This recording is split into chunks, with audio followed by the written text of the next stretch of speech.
어느 교회에 이제 안시성을 가진 여집사님이 계셨다고 합니다. 이분이 이제 교회 전도 왕을 하실 만큼 전도 열정이 많은 분이셨다고 그러시는데요. 이분이 전도하실 때 일어났던 일이라고 합니다. 어느 젊은 청년에게 이제 지나가는 이제 청년에게 예수 믿고 구원받으세요 이렇게 복음을 전했다고 합니다. 그러니까 이 청년이 심술구져가지고 왜 구원받습니까? 10원을 받지 뭐 이러면서 이제 막 시험을 이렇게 시비를 걸었다 그래요. 그러다가 뭐 감정이 좀 격해졌는지 막 구두발로 집사님 허벅지를 차버려가지고 피멍이 들었다 그래요. 아파가지고 안 집사님이 뭐 주저앉으면서도 그래도 저 사람에서 기도해야 되겠다 그런 마음이 들어가지고 하나님 참 저분이 영혼을 잘 구원해 주십시오. 그래 기도를 했다 그럽니다.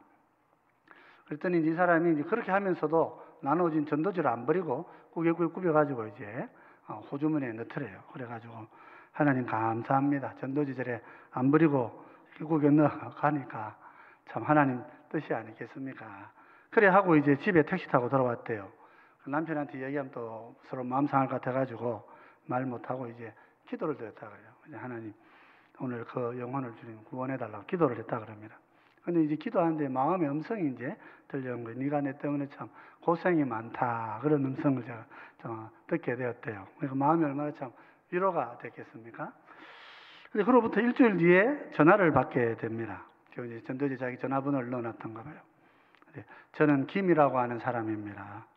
누구신데요? 그랬더니 일주일 전에 제가 역에서 아주머니 찾던 사람입니다. 그래서 나 예수 믿겠습니다 이러더래요. 전화를 받고. 왜 그러냐 그랬더니 일주일 동안 잠을 못 잤다는 거예요. 잠만 자면 지옥이 보여가지고 도저히 잠을 잘 수가 없어가지고 그래서 고통스러워서 전화했다고. 나 이제 예수 믿겠다고 그렇게 말하더라 하는 것입니다. 이 청년이 이제 나중에는 예수를 믿고 자기 가족들도 다 교회로 인도하셨고 유엔에 이제 신학교 가셔가지고 목사님이 되셔서 목회를 하고 계시라 하는 간증을 들은 적이 있습니다. 그렇지요. 여러분 우리 복음 전도는 시기와 방법이 따로 있지 않은 것 같아요. 우리가 하나님의 말씀을 전해놓으면 성령님께서 가서 일하셔가지고 그 마음을 움직이시고 그래서 결국은 뭐 주님이 그분을 교회로 인도하시는 거다 그런 생각을 할 수 있죠. 그래서 우리는 복음을 전하는 것에 우리가 최선을 다하고 살아야 합니다. 오늘 본문의 말씀을 보면 사도 바울이 로마 감옥에서 이제 로마 감옥이라기보다는 이제 바울은 로마 시민권을 갖고 있는 사람이기 때문에 로마가 자기 나라의 시민권을 가진 사람을 함부로 감옥에 이렇게 막 집어넣고 그렇게 하지 않습니다. 그래서 그럼 더군다나 아직까지 뭐 범죄자라고 확정난 사람이 아니니까 그래서 이제 세를 얻어서 이렇게 살 수 있도록 다만 그 집에 갇혀서 딴 데로 가지는 못하도록 그렇게 했다 그럽니다. 그러니까 우리가 요즘 용어로 보면 가택연금이 되는 거죠. 그래서 손님도 찾아올 수도 있고 누구든지 만날 수도 있는 그런 형편에서 재판을 받도록 한 것입니다. 로마 시민권을 가졌기 때문에 로마 황제에게 자신의 건을 다루어 달라 이렇게 고소를 한 상태죠. 그런 상태이기 때문에 이제 바울은 연금 상태에서 이렇게 머물러 있습니다. 그러나 그런 연금 상태가 자기를 묶어두지 않게 하고 있죠. 찾아온 사람들에게 복음을 전하고 하나님의 나라를 담대하게 전파하는 그런 모습을 볼 수가 있습니다. 그래서 오늘 우리 이 말씀을 함께 좀 묵상하면서요, 우리도 항상 복음을 전하는 데에 힘쓰기를 같이 또 결심하는 그런 시간들이 되시면 좋겠다 싶습니다. 사실 이제 우리가 사도행전이 전체적으로 그동안 한 사건 하나하나 중요한 사건들 좀 다루어졌고요. 이제 오늘 마지막 본문을 보게 되는 것입니다. 오늘 본문에서 가장 큰 특징을 보면 사도는 복음과 함께 고난받는 일을 부끄럽게 여기지 않는다 하는 것입니다. 오늘 본문을 보면 사도가 긴 재판 과정을 인내하면서 이렇게 복음을 전하고 있다는 걸 볼 수 있습니다. 30절 이렇게 말씀하고 있죠. 바울이 온 이태를 자기 셋집에 머물면서 자기에게 오는 사람을 다 영접하고 그랬습니다. 온 이태라 그랬으니까 한 2회 정도를 기다리는 거 아닙니까? 여러분 재판 이렇게 걸어놓고 한 2년 기다린다는 거 그거 참 쉬운 일이 아닙니다. 하루하루가 그야말로 송신스럽고 오늘 결정 날까, 내일 결정 날까, 그렇게 기다리는 게 이제 재판이라 할 수 있죠. 이태를 꼬박, 2해 정도를 꼬박 그렇게 재판에 걸려가지고 재판을 기다리고 가택의 연금을 받아 있는 그런 상황이라면 사실은 그의 마음이 그렇게 여유로울 수는 없는 것이라 그렇게 우리가 말할 수 있지요. 더군다나 다른 사람들 보기에 형편이 어떻습니까? 옥에 갇힌 건 아닙니다. 시민권이 있었기 때문에. 바울은 이제 그 천막 장사를 했다 하지 않습니까? 우리는 쉽게 이제 천막 깁는 거다 이렇게 말할 수 있지만 당시에 천막은 로마 군단에서 이렇게 천막을 주문해서 그렇게 천막을 짓는, 이게 군수업을 하는 그런 사람들인 거죠. 그러니까 그래서 바울은 아버지 때로부터 이미 로마로부터 시민권을 받았던 그런 사람입니다. 그렇기 때문에 이제 감옥에 갇히지는 않았지만은 그래도 사람들 보기에 가택연금 당해가지고 꼼짝도 못하는 상태에서 그렇게 2년을 꼬박 시간을 이렇게 보내고 있다 하는 것은 어떻게 보면 참 부끄러운 일이 아닐 수가 없습니다. 그래서 우리가 복음을 전하다가 옥에 갇힌다, 그러면 실정법을 위반하고 이런 고통을 당하는 것인데, 바울은 그런 형편에 처해 있으면서도 자신을 전혀 부끄럽게 생각하지 않는 거예요. 그래서 사람을 회피하지 않습니다. 우리 부끄러움의 가장 큰 특징은 뭐냐면 다른 사람 안 만나는 거예요. 수치심의 제일 큰 특징은 어딘가 가서 숨어 지낸다고 하는 것입니다. 잠수 탄다 하는 게 이제 그런 거죠. 갑자기 연락이 두절되고 그러면서 부끄러움 속에서 사람을 안 만나려고 한다 하는 거예요. 그런데 바울은 어떻습니까? 그렇지 않죠. 오히려 자기 집에 사람을 오게 해가지고 오는 사람을 다 환대하고 그러면서 복음을 전하고 있다 하는 거죠. 로마서 1장 16절에서 우리는 바울의 이런 복음에 대한 마음을 읽어볼 수 있습니다. 내가 복음을 부끄러워하지 아니하노니 이 복음은 모든 믿는 자에게 구원을 주시는 하나님의 능력이 됨이라. 먼저는 유대인에게요, 그리고 헬라인에게로다. 바울은 복음에 부끄럽지 않았던 사람입니다. 복음은 능력이다 그렇게 생각하고 살았습니다. 그렇기 때문에 복음을 위하여 고난받고 있는 지금의 모습도 부끄럽지 않은 거예요. 그래서 자신의 비록 연금 상태에 있지만은 집에 오는 사람들 거절하지 않습니다. 이 사람들을 다 맞이하여서 잘 대접하고 복음을 증거하는 계기로 삼는 거죠. 당시 이제 로마에 있었던 유대 공동체는 이 사도 바울로 인하여서 두 부류로 좀 나누어져 있었던 것으로 그렇게 알려져 있습니다. 한쪽에서는 한편은 이미 바울 또 그 이전에 복음을 듣고 예수님을 주로 영접한 그런 유대인들이 한 그룹이 있었는가 하면, 다른 한편은 바울을 반대하고 반대까지는 안 하더라도 지지하지는 않는 그런 그룹들이 두 그룹이 이렇게 나누어져 있었죠. 빌립보서 1장 15절로 17절을 보면 이런 상황이 잘 나타나 있습니다. 어떤 이들은 투기와 분쟁으로, 어떤 이들은 착한 뜻으로 그리스도를 전파하나니 이들은 내가 복음을 변정하기 위하여 세우심을 받은 줄 알고 사랑으로 하나 그들은 나의 매임에 괴로움을 더하게 할 줄로 생각하여 순수하지 못하게 다툼으로 그리스도를 전파하느니라. 그렇죠. 바울이 옥에 이렇게 연금되어, 옥에는 가서도 연금되어 있다 하는 이 소식을 듣고 로마에서 믿음을 가진 사람들은 어떻습니까? 더 담대해집니다.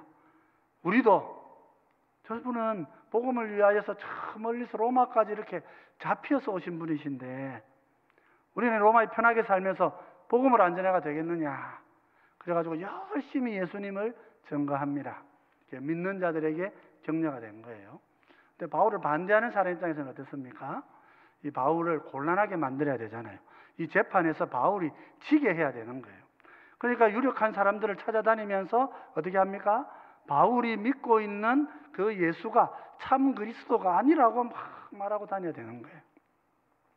근데 결과적으로는 어떤 것입니까? 그리스도가 누구, 예수가 누구, 로마에 아무도 모르던 사람들이 이 사람들이 막 찾아가가지고 예수가 어떻고 그리스도가 어떻고 바울은 그 예수를 그리스도라고 잘못 말하고 있고 막 그런 얘기들을 하고 있는 거예요.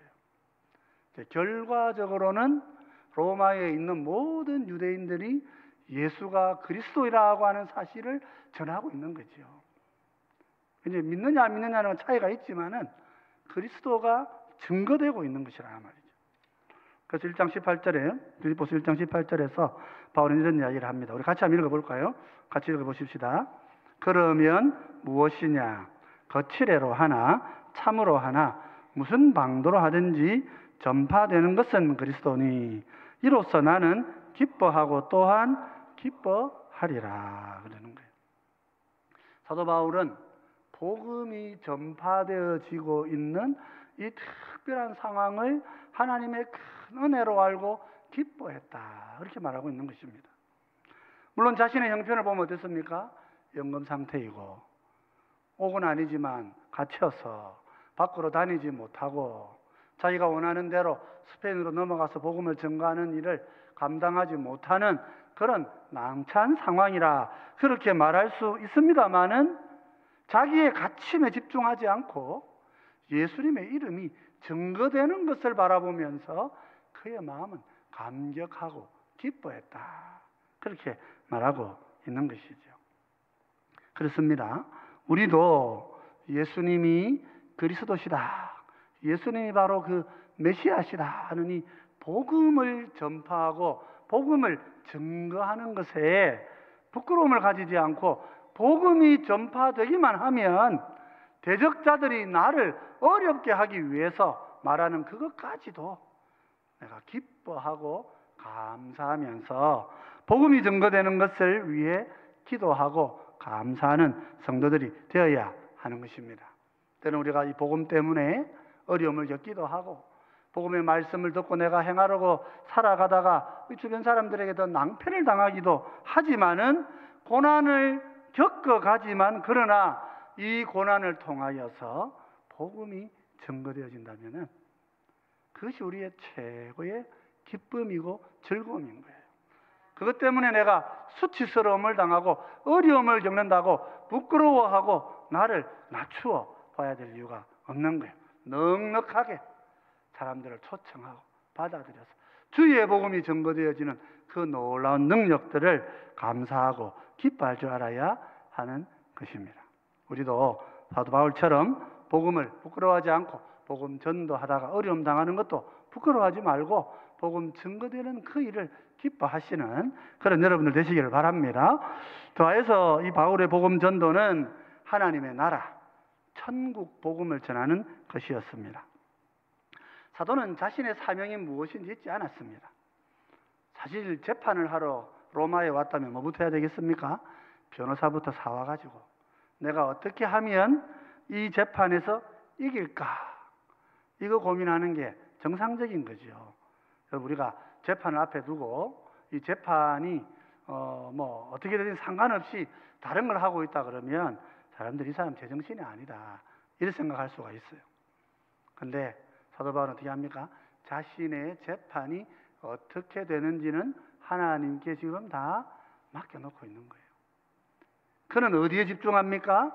하나님의 나라를 전파하는 거기에 집중하고 있는 것입니다. 그는 하나님 나라를 전하기 위해 로마에 온 것입니다. 로마의 황제에게 재판을 호소했던 것도 로마의 복음 전하러 온 것이지 재판에서 감옥에서 풀려나려고 그렇게 재판을 로마로 까지 끌고 온 것이 아니었지요. 그의 마음속에는 하나님의 나라가 그 나라가 이 세상에 두루 덮여져서 주의 이름을 아는 그 은혜가 온 땅을 덮는 것, 그게 사도 바울의 최고의 꿈이고 목표였던 거죠. 그렇습니다. 여러분, 우리의 사명을 집중해야 되는 것입니다. 우리가 살아갈 때에 재판도 있고 어려움도 있고 고통도 있고 직장도 있고 할 일도 있지만은 그러나 우리가 무엇을 하며 살아야 되느냐? 하나님 나라를 전하며 살아야 된다. 여기에 집중하며 살아야 되죠. 이런 일이 어떻게 이루어집니까? 하나님 나라를 먼저 구하는 데서 이루어지는 것입니다. 우리 예수님 주기도문 가르쳐 주실 때 뭘 구하라 그럽니까? 나라가 임하시오며 이 땅에 아버지의 나라가 임하시기를 기도하라 말입니다. 어떤 나라를 말하는 것입니까? 이 세상에 잘 되는 복지국가를 말합니까?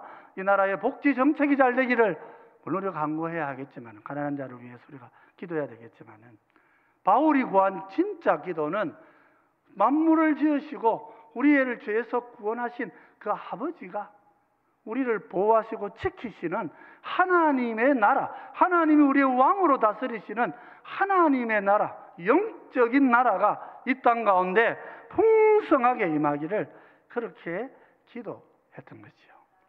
그의 삶의 마음의 꿈은 천국이 이 땅에 임하여고 천국이 이 땅을 침노에 들어와서 오늘 이 시대가, 바울이 살던 시대, 우리가 사는 이 시대가 하늘 하나님과 함께 동행하는 그런 영광의 나라가 되기를 그렇게 꿈꾸고 기도하고 그 나라를 간구했던 것입니다. 우리 세례요한과 예수님께서 이 땅에 오셔서 복음을 전하실 때에도 하나님의 나라를 선포했습니다. 세례요한 마태복음 3장 1절로 2절에 이렇게 이야기를 했죠. 그때에 세례요한이 이르러 유대 광야에서 전파하여 말하되 회개하라, 천국이 가까이 왔느니라 하였으니. 시대에 던져줄 제일 첫 번째 말이 무엇이냐? 세례요한은 분명했습니다.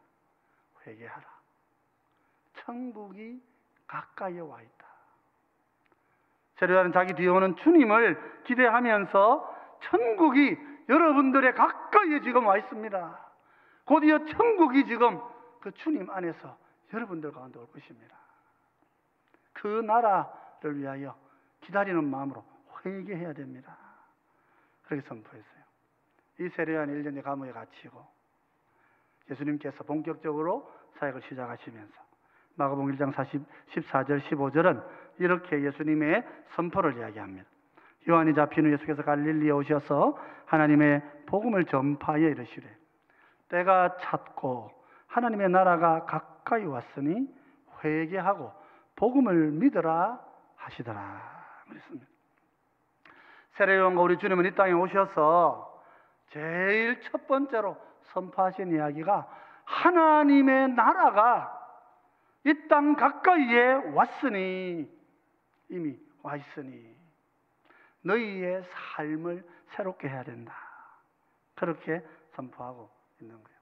하나님 나라는 어떤 나라입니까? 하나님 나라는 의의 나라입니다. 하나님을 알지 못하고 범죄한 자들, 하나님의 심판을 받는 자들은 하나님 나라에 들어오기 위하여서 회개의 자리로 나아가야 되는 거죠.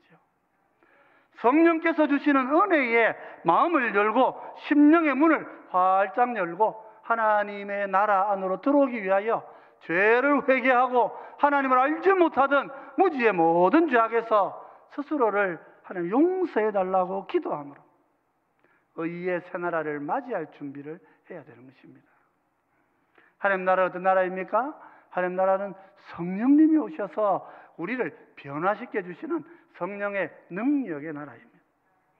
나의 은밀한 지식이나 비밀한 무엇으로 내가 하는 무슨 착한 일로 내가 천국에 갈 수가 없어요. 하나님 앞에 그게 만족스럽지가 않은 거예요. 내가 천국에 가는 유일한 길은 성령이 내게 오셔서 주님의 영광을 보게 하시고 그 영광이 내 삶을 새롭게 하는 은혜를 깨닫고 하나님의 나라 안으로 내가 옮겨져 들어갈 때에 이 성령의 능력과 함께 할 때에 비로소 누릴 수 있는 나라가 하나님의 나라인 것입니다.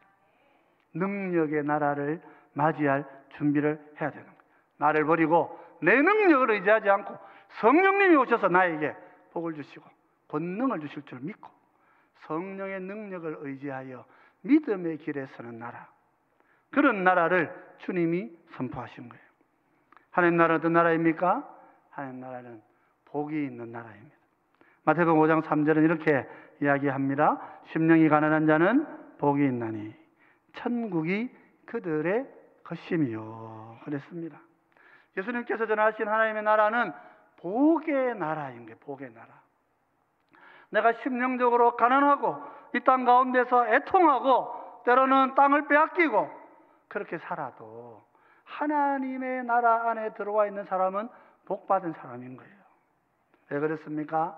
가난한 심령에 하나님의 나라가 부어질 것이고 애통하고 눈물 흘리는 자들에게는 천국의 위로가 임할 것이고, 손해보고 빼앗긴 자들에게는 하나님께서 땅을 기업으로 주실 것입니다. 목말라 부르짖는 자들에게는 배부른 은혜를 하나님이 주실 것이기 때문입니다.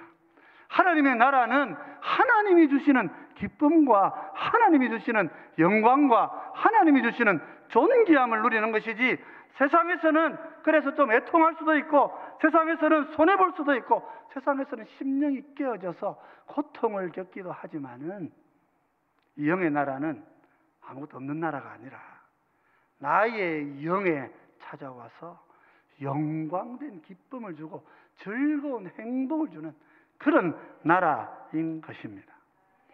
예수님과 세례 요한, 사도 바울은 이 하나님의 나라를 우리 가운데 증거하고 있는 거죠.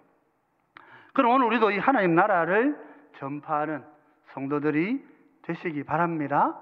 회개하고 돌이키는 의의 나라, 성령의 능력으로 놀라운 변화를 주시는 능력의 나라, 눈물과 고통의 골짜기를 지나가지만은 기쁨과 웃음과 즐거움과 감사의 은혜를 주시는 하늘의 복된 나라는 오직 주의 이름을 증거하는 자들을 통하여서 온 세상에 펼쳐지게 되는 하나님의 선물이고 약속인 것입니다.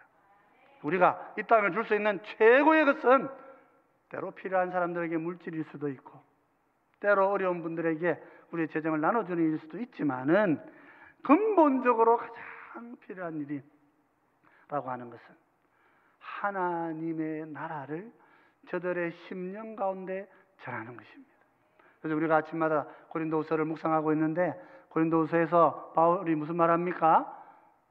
오늘 이 시대에 우리 성도들과 사도들이 받은 직분은 구약시대의 모세의 직분보다 더 위대한 직분이라고 그래요. 뭐 영광이라는 것이 다 동일한 하나님 주시는 영광이니 다 똑같다 그렇게 말할 수 있지만은, 모세의 직분은 임시직으로 주신 직분이고, 지금 우리가 전하는 이 복음의 나라, 하나님 나라는 우리가 누리게 될 그 나라의 실체이기 때문에, 교회가 헌신하고 복음을 전하는 이 일은 결코 모세가 한 일보다 못하지 않고 오히려 더 놀라운 영광의 일이라고 그렇게 증거하고 있는 것이지요. 그렇습니다. 여러분, 하나님 나라를 집중해야 됩니다. 하나님의 나라를 전파하는 일에 우리의 삶을 다해야 되는 것입니다. 고난이 있고 반대가 있고 저항이 있더라도 오늘 이 어리석은 시대에 주님의 이름을 증거하고 생명의 나라를 전하는 것, 그것이 우리가 힘써야 될 최고의 소명인 줄 알고 그 복음을 전파하고 또 우리 이웃들에게 말씀을 증거하시는 그런 귀한 주의 자녀들이 되시기 바랍니다. 마지막으로 사도는 예수 그리스도의 복음을 담대하게 전거했다 그렇게 이야기합니다. 로마서 28장 31절 하반절을 보면은요, 이렇게 기록을 하고 있습니다. 주 예수 그리스도에 관한 모든 것을 담대하게 거침없이 가르치더라. 담대하게 거침없이 가르치더라 그랬습니다. 여러분, 우리가 예수님에 관하여서 담대하고 거침없이 가르치는 건 너무 중요합니다. 저 우리나라에서 아마 무슨 권익위원장인가요? 국민권익위원장이 크리스찬이 되신 것 같아요. 그분이 진화론은 우리가 신뢰할 수 없고 창조론을 믿어야 된다, 국회에서 지금 청문회 하다가 그 얘기 해가지고 온갖 욕을 다 들어먹었어요.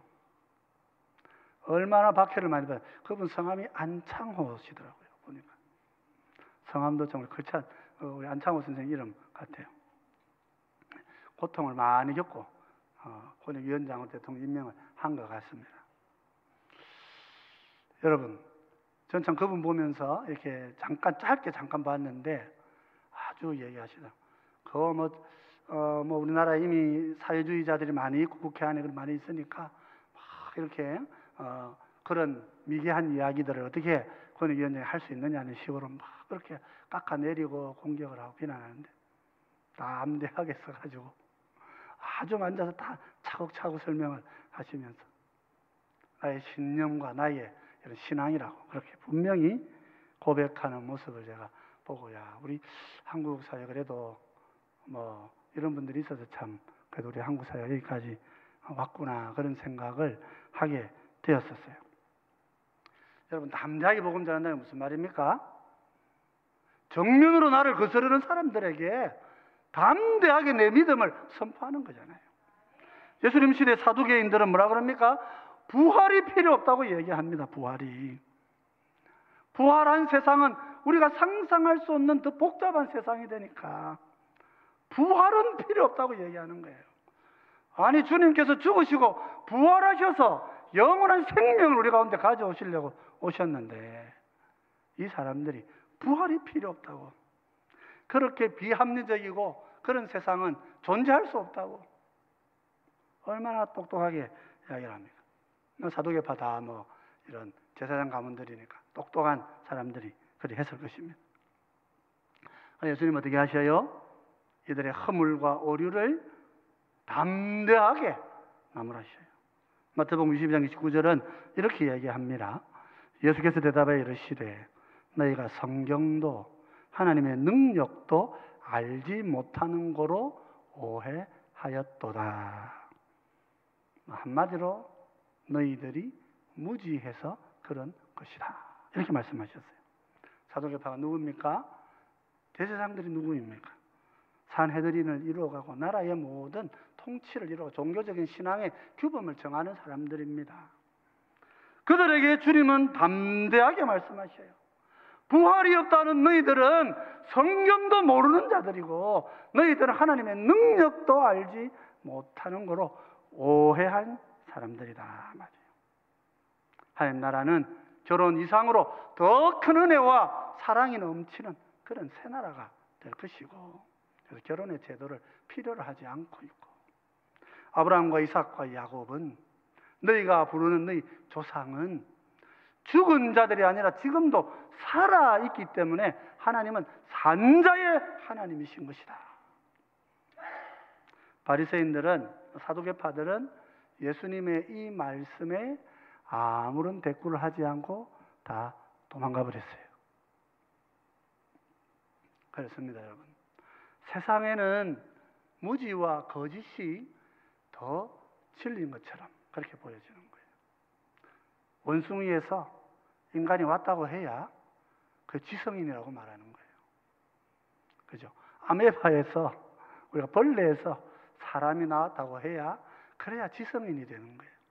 그래야 공무원도 될 수 있고, 그래야 공직도 할 수 있다고 생각하고 있는 거예요.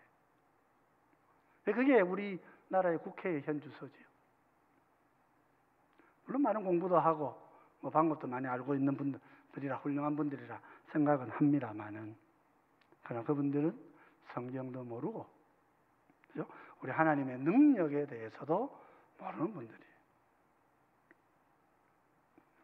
사도 바울은 이 가택 연금되어서도 이런 사람들에게 담대하게 복음을 전한 거예요. 바리새파들은 어땠습니까? 예수님 바리새인들 불러가지고 물었습니다. 그리스도가 누구의 자손이냐? 하나같이 이야기합니다. 그리스도는 다윗의 자손으로 옵니다. 다윗 자손이 무슨 말입니까? 다윗 왕가에 어떤 후손이 한 사람 와가지고 그 사람이 우리를 새롭게 하는 왕이 될 거다, 뭐 그런 이야기 아니겠어요? 자기들은 그렇게 믿고 있다는 거예요. 예수님께서 시편 110편을 인용하시면 이렇게 말씀하시죠. 여호와께서 내 주에게 말씀하시기를 내가 내 원수들로 내 발판이 되게 하기까지 너는 내 오른쪽에 앉아 있으라 하셨도다. 여호와가 계시고 또 누가 계셔요? 내 주님이 계십니다. 다윗이 지금 성령님의 이런 큰 환상을 보시는 은혜 안에서 감동을 받아서 여호와 하나님을 만나고 그리스도로 오실 메시아를, 나의 주를 지금 함께 보고 있는 거예요. 그래서 여호와께서 내 주에게 말씀하셨다. 누가? 다윗이 하나님께서 내 주로 오실 메시아에게 말씀하셨다 그랬어요. 그럼 오시는 메시아는 다윗의 다윗의 후손입니까? 다윗의 주인입니까? 바리새인들은 이 말 앞에 다 도망가 버렸습니다. 시편 110편에 이미 고대에 1000년 전에 다윗이 오시는 메시아를 두고 그분은 나의 주십니다, 나의 하나님이십니다 하고 떡하니 기록해놓고 있는 성경이 있는데, 오시는 메시아를 인간으로 알고 지상에 천년왕국 세워질 거라고 믿고 그렇게 신앙생활하는 게 제대로 된 신앙생활이냐 하고 주님께서 바리새인들 담대하게 나무라신 거예요. 여러분, 복음은 담대하게 전하는 것입니다. 세상의 지식이 아무리 하늘을 찌르는 것 같고 세상의 지식이 아무리 우주 공간으로 간다 하더라도 성경이 증거하는 우리 주님은 오직 영원한 하나님이시고 결코 세상의 지식이 감당할 수 없는 능력의 주인이심을 우리는 믿고 아무리 어려워도 복음을 담대하게 전할 줄 알아야 되는 것입니다. 지금 현실적으로 보십시오. 로마 황제에게 재판을 요구하고 있잖아요. 바울 입장에서 어떻게 해야 됩니까? 황제 눈치를 살펴야 되는데 황제 눈치 안 살핍니다. 황제의 나라 위에 하나님의 나라가 있다고 그렇게 지금 복음을 가감없이 담대하게 증거하고 있는 것이지요. 내 개인의 유익과 상관없어요.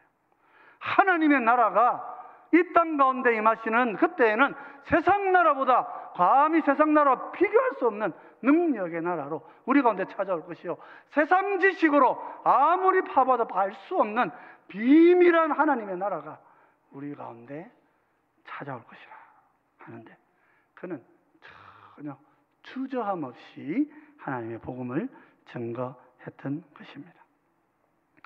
그럼 우리는 어떻게 살아야 될까요? 우리는 어떻게 살아야 될까요? 어느 시골에 여성도님이 계셨는데요, 신앙생활 하다 보니까 삶이 너무 힘든 거예요. 가난하고 어렵고 힘들어서. 그래서 입에 그냥 주여 너무 힘이 듭니다, 주님 너무 힘듭니다, 입에 달린 거예요. 근데 어느 날 제가 하나님 꿈을 통해서 가르쳐 주셨어요. 꿈을 꾸는데 자기가 큰 십자가를 지고 가고 있어요. 그래서 예수님을 만납니다. 그래서 주님은 목수 출신이시니까 이 나무 좀 잘라주세요, 그렇게 이야기를 했다는 거예요. 그 꿈에서 자기가 그러고 있는 거죠. 그래서 예수님께서 웃으시면서 나무 좀 잘라주셨어요. 그러기를 한 2-3번을 했어요. 그러니까 십자가가 혹시 작아졌어요. 그래서 이제 자기가 좀 매도 괜찮고 크기도 뭐 작고 너무 작아서 뭐 크게 부담도 안 되고 좋았대요. 그래가지고 이제 그걸 지고 이제 가는데 갑자기 앞에 요단강이 탁 펼쳐지는 거예요. 요단강이. 다른 사람을 보니까 무겁고 큰 십자가 들고 와가지고 요단강에 턱 놓고는 다 건너가더래. 그래서 자기는 어떻게 했어요? 자기 나무를 다 잘라 붙여요. 짧아가지고 강을 자기는 건널 수가 없더래요. 그래가지고 하나님 예수님 앞에서 막 통곡을 하고 예수님 어디 계시냐고 내 살려달라고 통곡하다가 잠을 깬 거예요. 그 앉아서 뭐 울던 그 마음에 막 같이 감정 격해가지고 울고 있는데, 잠을 깨고 울고 있는데 주의 음성이 들리는 거예요. 누구든지 나를 따라오려거든 자기를 부인하고 자기 십자가를 지고 나를 따를지니라 하는 음성이 마음에 들려가지고 그때부터 놀래가지고 아멘 아멘 그러면서 나는 고난 중에도 불평하지 않고 주님만을 따르겠습니다 하고 그렇게 감사하며 사셨다고 합니다. 여러분, 우리 성도의 삶 우리 어떻습니까? 우리는 어떻게 살아야 되겠습니까?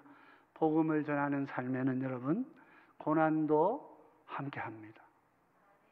우리가 고난받기 싫어서 복음 전하지 않는다면 그것은 큰 낭패를 당할 일이 될 수가 있습니다.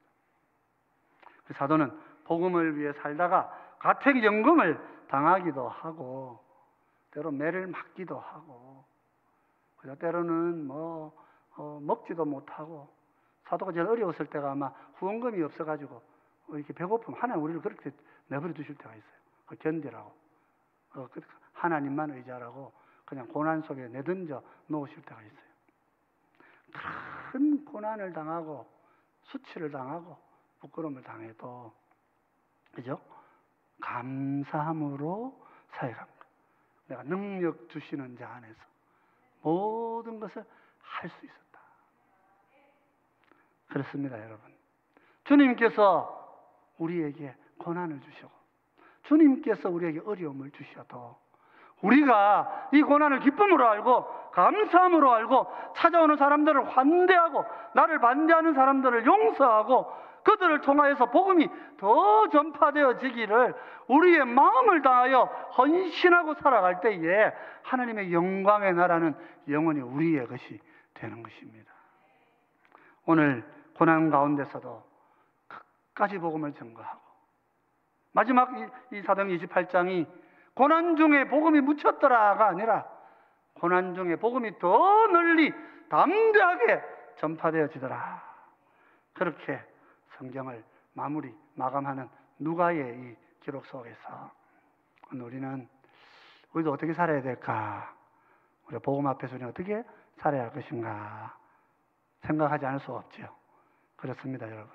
주님이 함께 하시면 고난도 이길 수 있고 부끄러움도 이길 수 있습니다. 주님이 함께 하시면 우리의 부족함도 넘어서서 많은 영혼들을 주께로 돌아오게 할 수 있는 것입니다. 그런 믿음을 가지시고 성령님과 함께 그런 큰 은혜의 사역들을 기쁨으로 잘 감당하시는 우리 모두가 되시기를 주의 이름으로 축원드립니다.